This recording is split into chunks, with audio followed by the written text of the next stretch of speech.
Let's pull it apart.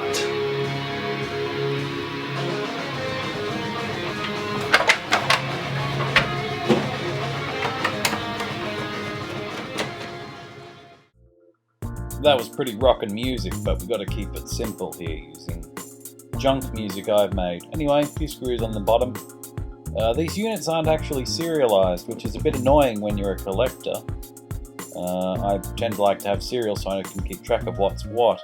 I do have 2 of these units, so wouldn't be bad. As you can see, I missed a screw there. Inside we've got the old BIOS chip, which is the dump on the internet. If you have a look around and find it, that's it. And there's me wishing myself good luck 6 months ago. Oh boy. So that'll be our first step. Geez, yeah, that'll be interesting. This one, while it probably does need a capacitor repair, replacement, recap, there's a lot of capacitors there. Let's have a look at some of the values. 16 volt, 10 UF. Seems to be about half of them. Got some 10 volts 100s.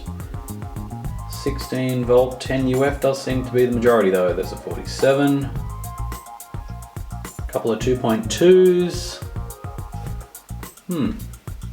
Exciting. So, what we're going to do... Oh god, I don't know what I'm doing. Yes, we're going to try and get the BIOS chip. Just remove my lovely note to myself. Try and get the BIOS chip to go back in here. There's a lot of damage there that was caused by me a few months ago, so I do apologise to myself now, because we're going to try and fix it up. Now, I don't see why it wouldn't be possible to run just one of these by itself. Because we've got all the controller ports on board here. We don't really have a power button on this bit. We've got AV out on the back, and the connector that runs up to the CD drive, which provides power as well.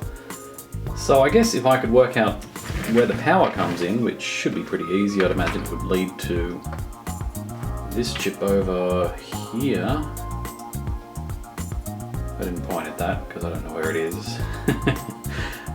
We should be able to maybe get this to power on. I'd say it would be 5 volt, wouldn't it? Since they all use the old LM7805s.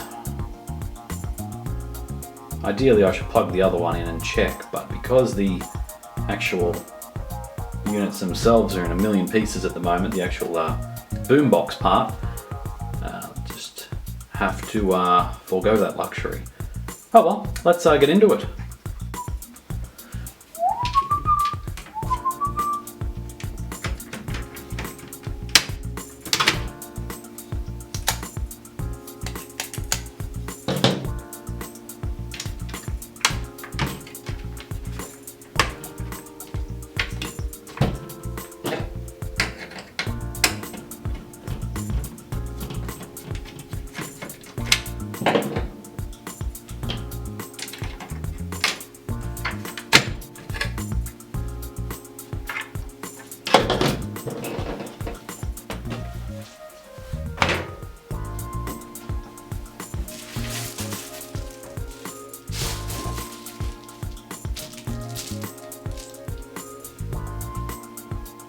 So there's the back of the board.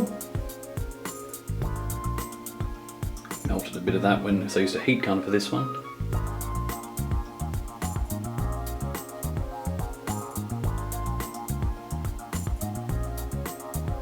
The pads are definitely still intact on the back of the board.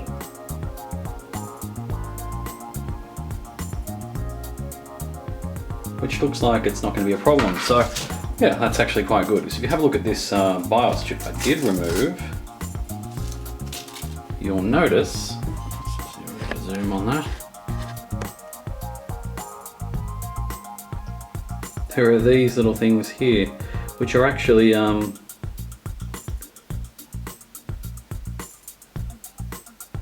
middle of, in between the PCB on that. So that's sort of come out because I wasn't doing it very well, and that's why I got the Hacko 808, which would have been ideal for this exact sort of thing. So to make up for it, I'll be installing one of these things, socket, so that I can pop in whatever BIOS chip I want. So I'll probably just put this one back in, although now since it's dumped, I might as well use that one, or another one, or a region-free one. Or a variation of this one. I think someone on the Assembler Games forums was kind enough to make it region-free for me. So pretty much installing this is what we're doing. And I will be removing them off Mega Drives in the future. The actual Motorola chip, or Hitachi, depending on what model you've got. And installing some of these racy red ones. So I'll do it with the Hacko 808, which will give us a much better idea of how it should work, compared with how it didn't quite work. But looking at the damage there, it's actually not as bad as I thought. So yeah, I'll just go through and have a look.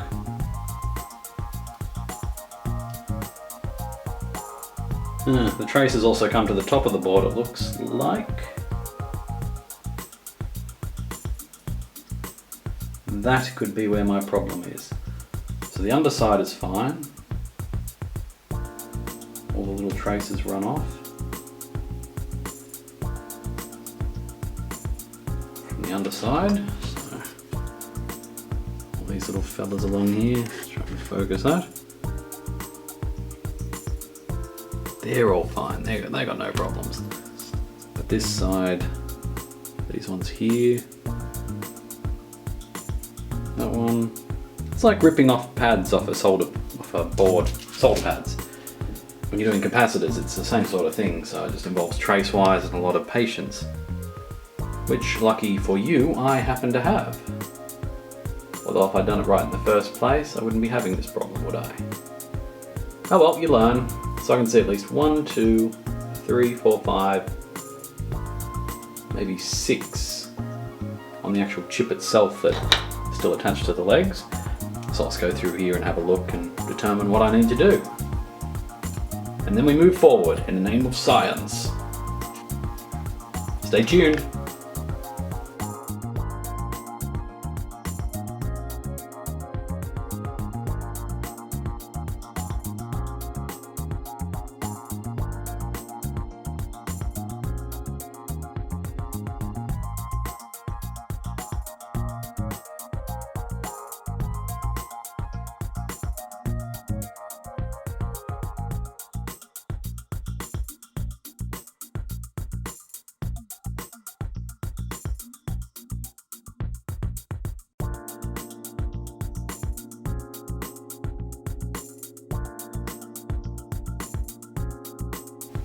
And there we have it.